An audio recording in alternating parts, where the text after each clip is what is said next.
Multi speciality হাসপাতাল। মেঘবেলা লাইভে আপনার পছন্দের টিভি চ্যানেলস সম্পূর্ণ বিনামূল্যে, শুধুমাত্র মেঘবেলা ব্রডব্যান্ডের কানেকশনের সঙ্গে। মেঘবেলা ব্রডব্যান্ড, বাংলার ঘরে ঘরে। রাজ্যের বিভিন্ন জায়গায় সাইবার অপরাধ বেড়ে যাওয়ায় প্রতারিত হচ্ছেন বহু মানুষ। পুলিশের সাইবার ক্রাইম শাখা একাধিক অভিযানে রাজ্য ও বাইরের রাজ্য থেকে অভিযুক্তদের গ্রেফতার করছে। তেমনই কয়েকদিন আগেই ব্যারাকপুরের রয়্যাল পার্ক এলাকার দুটি বাড়ি থেকে সাইবার প্রতারণার অভিযোগে 8 জনকে গ্রেফতার করা হয়। পরবর্তীতে ঘটনায় এলাকায় আতঙ্ক ছড়িয়ে পড়লে রয়্যাল পার্ক কালচারাল অ্যাসোসিয়েশনের উদ্যোগে একটি সাইবার সচেতনতা শিবিরের আয়োজন করা হলো। সচেতন বলতে হচ্ছে যে কোনো রকম ডেটা আমরা অটোমেটিক্যালি শেয়ার করব না। দ্বিতীয় নম্বর, যদি বাড়ি ভাড়ার ক্ষেত্রে যদি আসে সেক্ষেত্রে হচ্ছে শুধু আধার কার্ড নেওয়া নয়, যে ব্যক্তি আসছে তাদের ইনস্ট্যান্ট ছবি তোলা। তার কারণ হচ্ছে আধার কার্ডের ছবি হয়তো 10 বছর 12 বছরের পুরনো হতে পারে। ইনস্ট্যান্ট ছবিটা কিন্তু আমাদের ক্ষেত্রে খুব সুবিধাজনক হবে পরবর্তীকালে ইনভেস্টিগেশন পারপাস। সেকেন্ড হচ্ছে যে অনেক ক্ষেত্রে নিজেদের মানে যে ছেলেগুলো ভর্তি হতে আসছে বা ক্রাইম করার জন্য আসছে এখানে প্রি মেডিটেটেড হয়ে, তারা একটা গার্জেন সেট আপ করে নিয়ে চলে আসে যে এটা আমার বাবা বা এটা আমার মা। এটা কিন্তু সবসময় কিন্তু ভেরিফিকেশান হয় না। যদি আমরা ছবিটা তুলে রাখতে পারি আমরা কিন্তু পরবর্তীকালে আমরা কিন্তু তাকে ধরবার আমরা প্রচেষ্টা এবং চেষ্টা শুধু নয়, আমরা অনেক ক্ষেত্রে সফলও হই। ছবিটা এবং হচ্ছে সিসিটিভি ফুটেজ, আমি আবারও বলছি প্রতিটা বাড়ির ক্ষেত্রে এটা বাড়ি ভাড়া দেওয়া হোক না হোক, সিসিটিভি ফুটেজ কিন্তু মারাত্মকভাবে কাজ করে। কারণ হচ্ছে শুধু ছবি নয়, গেট প্যাটার্নের একটা কাজ আছে আমাদের। আমরা যখন ফরেন্সিক এক্সপার্ট দিয়ে আমরা কাজ করে তখন গেট প্যাটার্নটা দেখে এবং কোর্টও সেটা মান্যতা দেয়।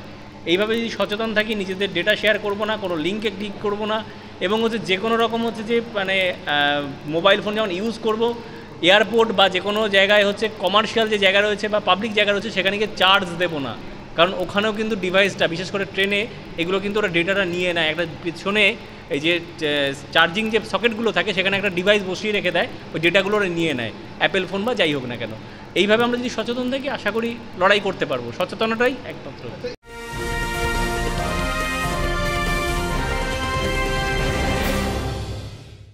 উত্তর 24 পরগনা ও তার আশপাশের এলাকার মানুষের সেবায় ক্যাথ ল্যাবের মতো অত্যাধুনিক সুবিধা নিয়ে পরিষেবায় ব্রতী সারদা মাল্টি স্পেশালিটি হাসপাতাল।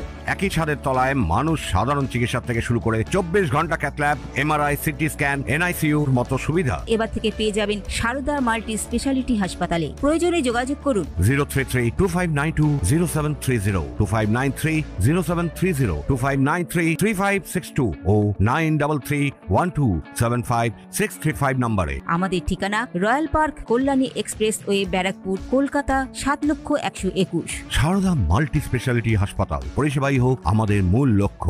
এদিন শিবিরে উপস্থিত ছিলেন ব্যারাকপুরের পৌরপ্রধান উত্তম দাস, রাজ্য পুলিশের সাইবার ক্রাইম শাখার আধিকারিক অনিরুদ্ধ দাস, মোহনপুর থানার সাইবার ক্রাইম অফিসার এবং থানার বড়বাবু জাফির হোসেন সহ এলাকার বহু বাসিন্দারা। বসা হচ্ছে, আপনারা নিশ্চয়ই জানেন রয়্যাল পার্ক অঞ্চলে একটা ঘটনা ঘটেছে এবং 8 জন অ্যারেস্টও হয়েছে।